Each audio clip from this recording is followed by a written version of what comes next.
أعوذ بالله من الشيطان الرجيم. بسم الله الرحمن الرحيم.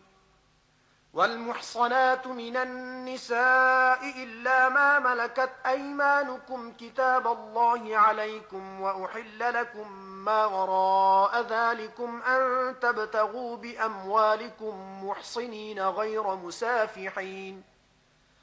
فما استمتعتم به منهن فآتوهن أجورهن فريضة، ولا جناح عليكم فيما تراضيتم به من بعد الفريضة، إن الله كان عليما حكيما.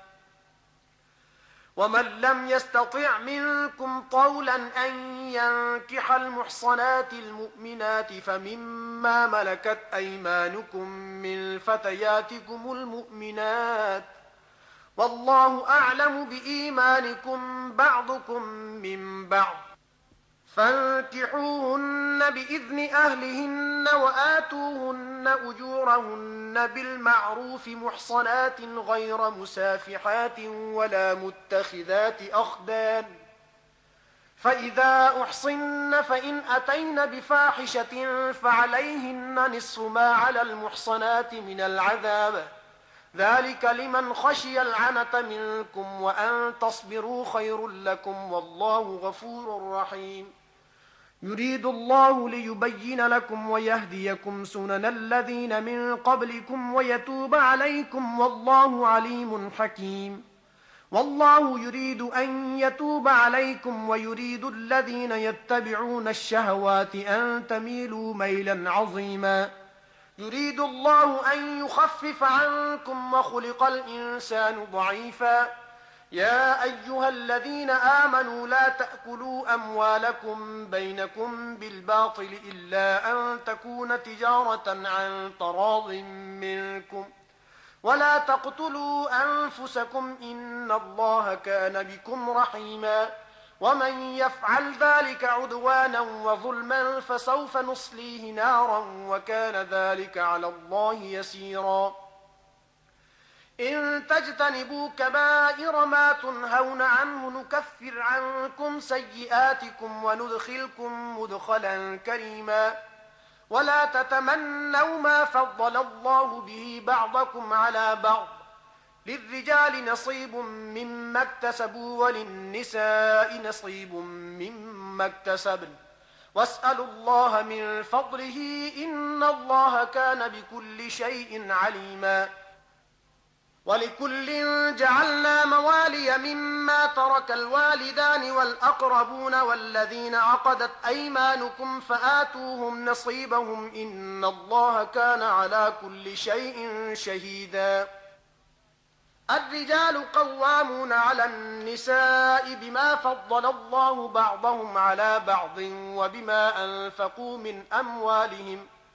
فالصالحات قانتات حافظات للغيب بما حفظ الله.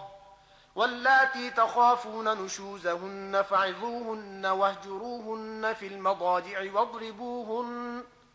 فإن أطعنكم فلا تبغوا عليهن سبيلا، إن الله كان عليا كبيرا. وإن خفتم شقاق بينهما فابعثوا حكما من أهله وحكما من أهلها إن يريدا إصلاحا يوفق الله بينهما إن الله كان عليما خبيرا. واعبدوا الله ولا تشركوا به شيئا وبالوالدين إحسانا وبذي القربى واليتامى والمساكين والجار ذي القربى والجار الجنب والصاحب بالجنب وابن السبيل وما ملكت أيمانكم إن الله لا يحب من كان مختالا فخورا. الذين يبخلون ويأمرون الناس بالبخل ويكتمون ما آتاهم الله من فضله وأعتدنا للكافرين عذابا مهينا. والذين ينفقون أموالهم رئاء الناس ولا يؤمنون بالله ولا باليوم الآخر، ومن يكن الشيطان له قرينا فساء قرينا. وماذا عليهم لو آمنوا بالله واليوم الآخر وأنفقوا مما رزقهم الله وكان الله بهم عليما. إن الله لا يظلم مثقال ذرة وإن تك حسنة يضاعفها ويؤت من لدنه أجرا عظيما فكيف إذا جئنا من كل أمة بشهيد وجئنا بك على هؤلاء شهيدا يومئذ يود الذين كفروا وعصوا الرسول لو تسوى بهم الأرض ولا يكتمون الله حديثا يا أيها الذين آمنوا لا تقربوا الصلاة وأنتم سكارى حتى تعلموا ما تقولون ولا جنبا إلا عابري سبيل حتى تغتسلوا وإن كنتم مرضى أو على سفر أو جاء أحد منكم من الغائط أو لامستم النساء فلم تجدوا ماء فتيمموا صعيدا طيبا فامسحوا بوجوهكم وأيديكم إن الله كان عفوا غفورا ألم تر إلى الذين أوتوا نصيبا من الكتاب يشترون الضلالة ويريدون أن تضلوا السبيل والله أعلم بأعدائكم وكفى بالله وليا وكفى بالله نصيرا من الذين هادوا يحرفون الكلم عن مواضعه ويقولون سمعنا وعصينا واسمع غير مسمع وراعنا ليا بألسنتهم وطعنا في الدين ولو أنهم قالوا سمعنا وأطعنا واسمع وانظرنا لكان خيرا لهم وأقوم ولكن لعنهم الله بكفرهم فلا يؤمنون إلا قليلا يا أيها الذين أوتوا الكتاب آمنوا بما نزلنا مصدقا لما معكم من قبل أن نطمس وجوها فنردها على أدبارها أو نلعنهم كما لعنا أصحاب السبت وكان أمر الله مفعولا إن الله لا يغفر أن يشرك به ويغفر ما دون ذلك لمن يشاء ومن يشرك بالله فقد افترى إثما عظيما ألم تر إلى الذين يزكون أنفسهم بل الله يزكي من يشاء ولا يظلمون فتيلا انظر كيف يفترون على الله الكذب وكفى به إثما مبينا ألم تر إلى الذين أوتوا نصيبا من الكتاب يؤمنون بالجبت والطاغوت ويقولون للذين كفروا هؤلاء أهدى من الذين آمنوا سبيلا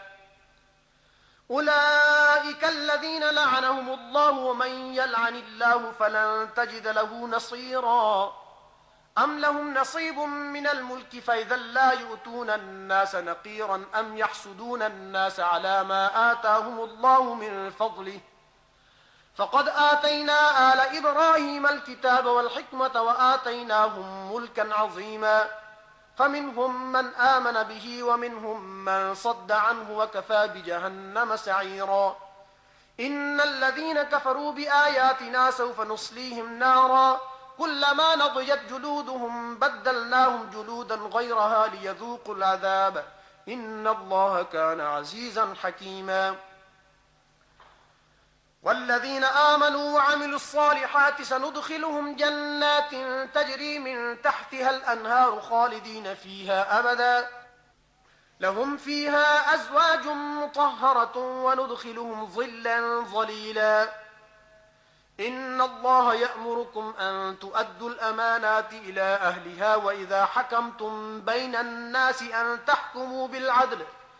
إن الله نعم ما يعظكم به إن الله كان سميعا بصيرا يا أيها الذين آمنوا أطيعوا الله وأطيعوا الرسول وأولي الأمر منكم فإن تنازعتم في شيء فردوه إلى الله والرسول إن كنتم تؤمنون بالله واليوم الآخر ذلك خير وأحسن تأويلا ألم تر إلى الذين يزعمون أنهم آمنوا بما أنزل إليك وما أنزل من قبلك يريدون أن يتحاكموا إلى الطاغوت وقد أمروا أن يكفروا به ويريد الشيطان أن يضلهم ضلالا بعيدا وإذا قيل لهم تعالوا إلى ما أنزل الله وإلى الرسول رأيت المنافقين يصدون عنك صدودا فكيف إذا أصابتهم مصيبة بما قدمت أيديهم ثم جاءوك يحلفون بالله إن أردنا إلا إحسانا وتوفيقا أولئك الذين يعلم الله ما في قلوبهم فأعرض عنهم وعظهم وقل لهم في أنفسهم قولا بليغا وما أرسلنا من رسول إلا ليطاع بإذن الله ولو أنهم إذ ظلموا أنفسهم جاءوك فاستغفروا الله واستغفر لهم الرسول لوجدوا الله توابا رحيما فلا وربك لا يؤمنون حتى يحكموك فيما شجر بينهم ثم لا يجدوا في أنفسهم حرجا مما قضيت ويسلموا تسليما ولو أنا كتبنا عليهم أن اقتلوا أنفسكم أو اخرجوا من دياركم ما فعلوه إلا قليل منهم ولو أنهم فعلوا ما يوعظون به لكان خيرا لهم وأشد تثبيتا وإذا لآتيناهم من لدنا أجرا عظيما ولهديناهم صراطا مستقيما ومن يطع الله والرسول فأولئك مع الذين أنعم الله عليهم من النبيين والصديقين والشهداء والصالحين وحسن أولئك رفيقا ذلك الفضل من الله وكفى بالله عليما يا أيها الذين آمنوا خذوا حذركم فانفروا ثبات أو انفروا جميعا وإن منكم لمن ليبطئن فإن أصابتكم مصيبة قال قد أنعم الله علي إذ لم أكن معهم شهيدا ولئن أصابكم فضل من الله ليقولن كأن لم تكن بينكم وبينه مودة يا ليتني كنت معهم فأفوز فوزا عظيما فليقاتل في سبيل الله الذين يشرون الحياة الدنيا بالآخرة ومن يقاتل في سبيل الله فيقتل أو يغلب فسوف نؤتيه أجرا عظيما وما لكم لا تقاتلون في سبيل الله والمستضعفين من الرجال والنساء والولدان الذين يقولون ربنا أخرجنا من هذه القرية الظالم أهلها واجعل لنا من لدنك وليا واجعل لنا من لدنك نصيرا الذين آمنوا يقاتلون في سبيل الله والذين كفروا يقاتلون في سبيل الطاغوت فقاتلوا أولياء الشيطان إن كيد الشيطان كان ضعيفا ألم تر إلى الذين قيل لهم كفوا أيديكم وأقيموا الصلاة وآتوا الزكاة فلما كتب عليهم القتال إذا فريق منهم يخشون الناس كخشية الله أو أشد خشية وقالوا ربنا لم كتبت علينا القتال لولا أخرتنا إلى أجل قريب قل متاع الدنيا قليل والآخرة خير لمن اتقى ولا تظلمون فتيلا أينما تكونوا يدرككم الموت ولو كنتم في بروج مشيدة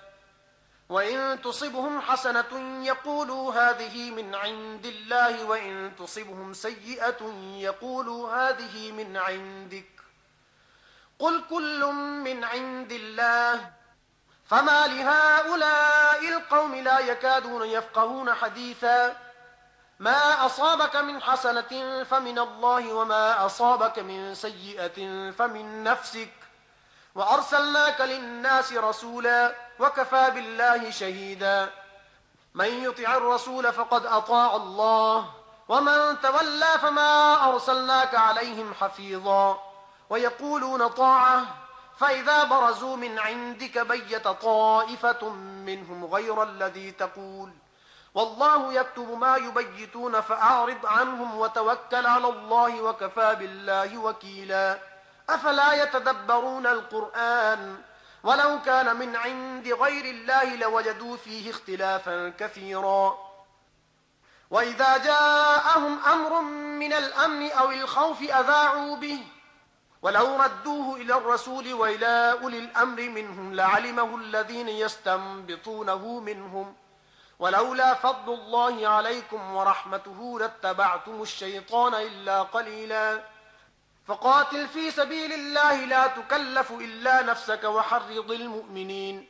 عسى الله أن يكف بأس الذين كفروا والله أشد بأسا وأشد تنكيلا من يشفع شفاعة حسنة يكن له نصيب منها ومن يشفع شفاعة سيئة يكن له كفل منها وكان الله على كل شيء مقيتا وإذا حييتم بتحية فحيوا بأحسن منها أو ردوها إن الله كان على كل شيء حسيبا الله لا إله إلا هو ليجمعنكم إلى يوم القيامة لا ريب فيه ومن أصدق من الله حديثا فما لكم في المنافقين فئتين والله أركسهم بما كسبوا أتريدون أن تهدوا من أضل الله ومن يضلل الله فلن تجد له سبيلا ودوا لو تكفرون كما كفروا فتكونون سواء فلا تتخذوا منهم أولياء حتى يهاجروا في سبيل الله فإن تولوا فخذوهم واقتلوهم حيث وجدتموهم ولا تتخذوا منهم وليا ولا نصيرا إلا الذين يصلون إلى قوم بينكم وبينهم ميثاق أو جاءوكم حصرت صدورهم أن يقاتلوكم أو يقاتلوا قومهم ولو شاء الله لسلطهم عليكم فلقاتلوكم فإن اعتزلوكم فلم يقاتلوكم وألقوا إليكم السلم فما جعل الله لكم عليهم سبيلا ستجدون آخرين يريدون أن يأمنوكم ويأمنوا قومهم كلما ردوا إلى الفتنة أركسوا فيها فإن لم يعتزلوكم ويلقوا إليكم السلم ويكفوا أيديهم فخذوهم واقتلوهم حيث ثقفتموهم وأولئكم جعلنا لكم عليهم سلطانا مبينا وما كان لمؤمن أن يقتل مؤمنا إلا خطأ ومن قتل مؤمنا خطأ فتحرير رقبة مؤمنة ودية مسلمة إلى أهله إلا أن يصدقوا فإن كان من قوم عدو لكم وهو مؤمن فتحرير رقبة مؤمنة وإن كان من قوم بينكم وبينهم ميثاق فدية مسلمة إلى أهله وتحرير رقبة مؤمنة فمن لم يجد فصيام شهرين متتابعين توبة من الله وكان الله عليما حكيما ومن يقتل مؤمنا متعمدا فجزاؤه جهنم خالدا فيها وغضب الله عليه ولعنه وأعد له عذابا عظيما يا أيها الذين آمنوا إذا ضربتم في سبيل الله فتبينوا ولا تقولوا لمن ألقى إليكم السلام لست مؤمنا تبتغون عرض الحياة الدنيا فعند الله مغانم كثيرة كذلك كنتم من قبل فمن الله عليكم فتبينوا إن الله كان بما تعملون خبيرا لا يستوي القاعدون من المؤمنين غير أولي الضرر والمجاهدون في سبيل الله بأموالهم وأنفسهم فضل الله المجاهدين بأموالهم وأنفسهم على القاعدين درجة وكلا وعد الله الحسنى وفضل الله المجاهدين على القاعدين أجرا عظيما درجات منه ومغفرة ورحمة وكان الله غفورا رحيما إن الذين توفاهم الملائكة ظالمي أنفسهم قالوا فيم كنتم قالوا كنا مستضعفين في الأرض قالوا ألم تكن أرض الله واسعة فتهاجروا فيها فأولئك مأواهم جهنم وساءت مصيرا إلا المستضعفين من الرجال والنساء والولدان لا يستطيعون حيلة ولا يهتدون سبيلا فأولئك عسى الله أن يعفو عنهم وكان الله عفوا غفورا ومن يهاجر في سبيل الله يجد في الأرض مراغما كثيرا وسعة ومن يخرج من بيته مهاجرا إلى الله ورسوله ثم يدركه الموت فقد وقع أجره على الله وكان الله غفورا رحيما. وإذا ضربتم في الأرض فليس عليكم جناح أن تقصروا من الصلاة إن خفتم أن يفتنكم الذين كفروا إن الكافرين كانوا لكم عدوا مبينا. وإذا كنت فيهم فأقمت لهم الصلاة فلتقم طائفة منهم معك وليأخذوا أسلحتهم فإذا سجدوا فليكونوا من ورائكم ولتأت طائفة أخرى لم يصلوا فليصلوا معك وليأخذوا حذرهم وأسلحتهم ود الذين كفروا لو تغفلون عن أسلحتكم وأمتعتكم فيميلون عليكم ميلة واحدة ولا جناح عليكم إن كان بكم أذى من مطر أو كنتم مرضى أن تضعوا أسلحتكم وخذوا حذركم إن الله أعد للكافرين عذابا مهينا. فإذا قضيتم الصلاة فاذكروا الله قياما وقعودا وعلى جنوبكم فإذا اطمأننتم فأقيموا الصلاة إن الصلاة كانت على المؤمنين كتابا موقوتا. ولا تهنوا في ابتغاء القوم إن تكونوا تألمون فإنهم يألمون كما تألمون وترجون من الله ما لا يرجون وكان الله عليما حكيما. إنا أنزلنا إليك الكتاب بالحق لتحكم بين الناس بما أراك الله ولا تكن للخائنين خصيما واستغفر الله إن الله كان غفورا رحيما. ولا تجادل عن الذين يختانون أنفسهم إن الله لا يحب من كان خوانا أثيما. يستخفون من الناس ولا يستخفون من الله وهو معهم إذ يبيتون ما لا يرضى من القول وكان الله بما يعملون محيطا. ها أنتم هؤلاء جادلتم عنهم في الحياة الدنيا فمن يجادل الله عنهم يوم القيامة أم من يكون عليهم وكيلا. ومن يعمل سوءا أو يظلم نفسه ثم يستغفر الله يجد الله غفورا رحيما. ومن يكسب إثما فإنما يكسبه على نفسه وكان الله عليما حكيما. ومن يكسب خطيئة أو إثما ثم يرم به بريئا فقد احتمل بهتانا وإثما مبينا. ولولا فضل الله عليك ورحمته لهمت طائفة منهم أن يضلوك وما يضلون إلا أنفسهم وما يضرونك من شيء وأنزل الله عليك الكتاب والحكمة وعلمك ما لم تكن تعلم وكان فضل الله عليك عظيما. لا خير في كثير من نجواهم إلا من أمر بصدقة أو معروف أو إصلاح بين الناس ومن يفعل ذلك ابتغاء مرضات الله فسوف نؤتيه أجرا عظيما. ومن يشاقق الرسول من بعد ما تبين له الهدى ويتبع غير سبيل المؤمنين نوله ما تولى ونصله جهنم وساءت مصيرا. إن الله لا يغفر أن يشرك به ويغفر ما دون ذلك لمن يشاء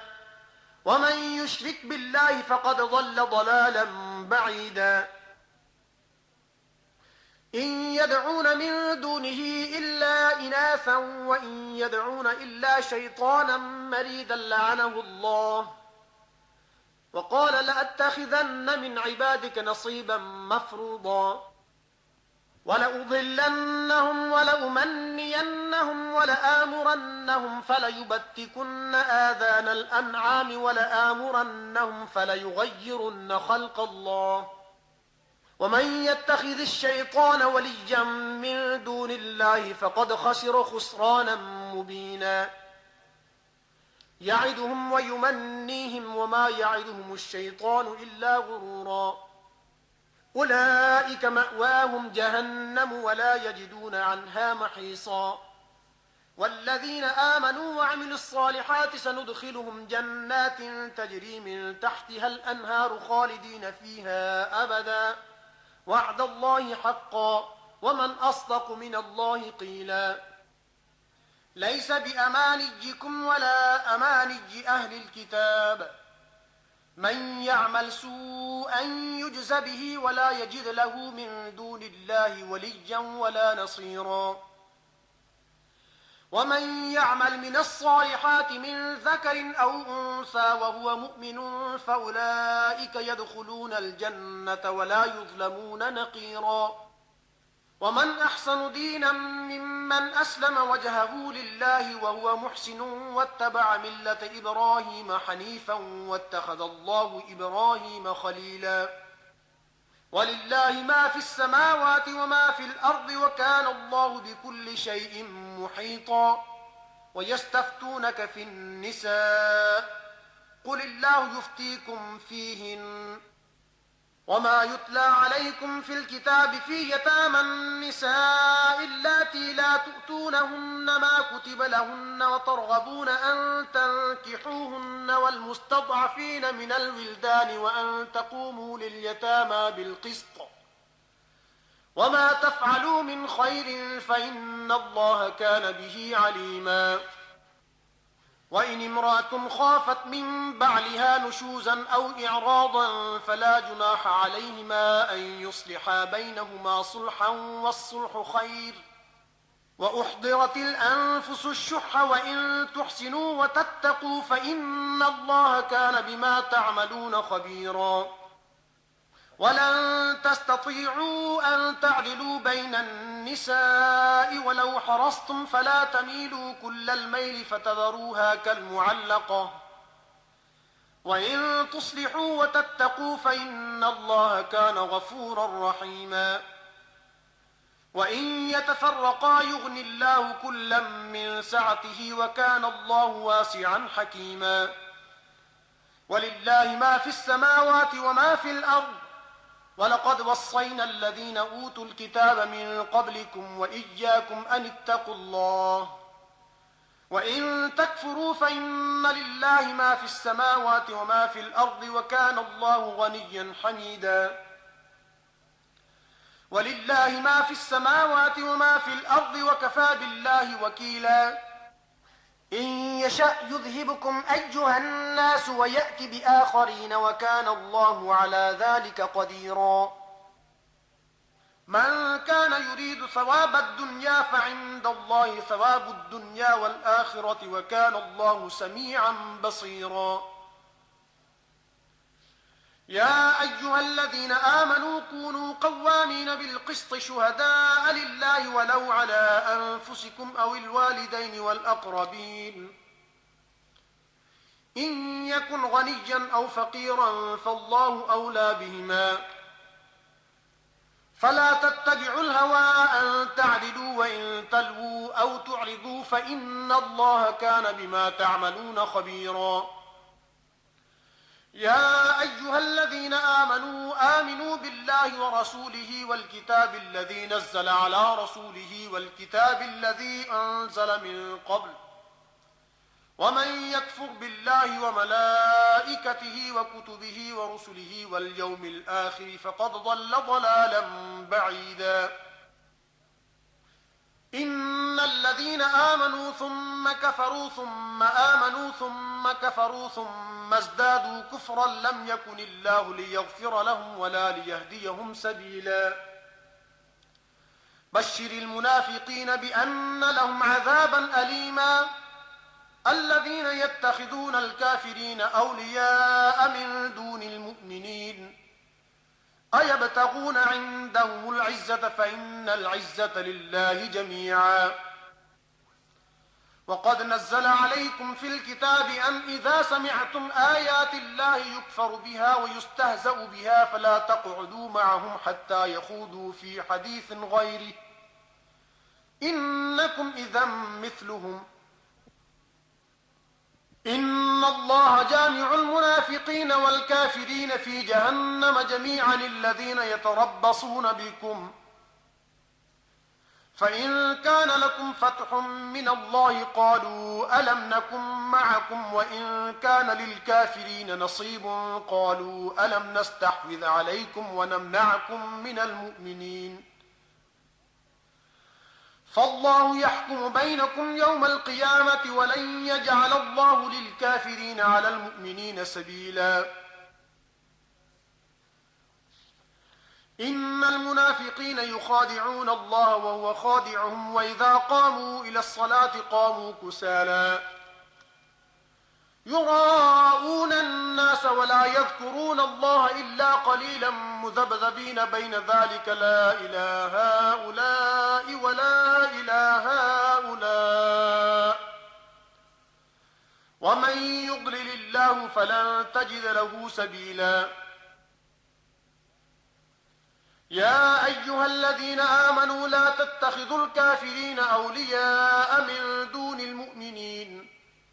أتريدون أن تجعلوا لله عليكم سلطانا مبينا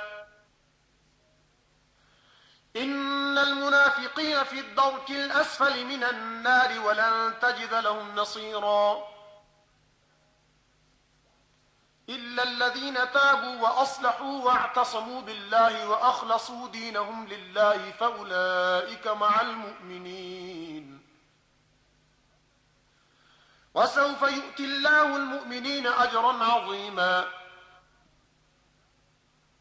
ما يفعل الله بعذابكم إن شكرتم وآمنتم وكان الله شاكرا عليما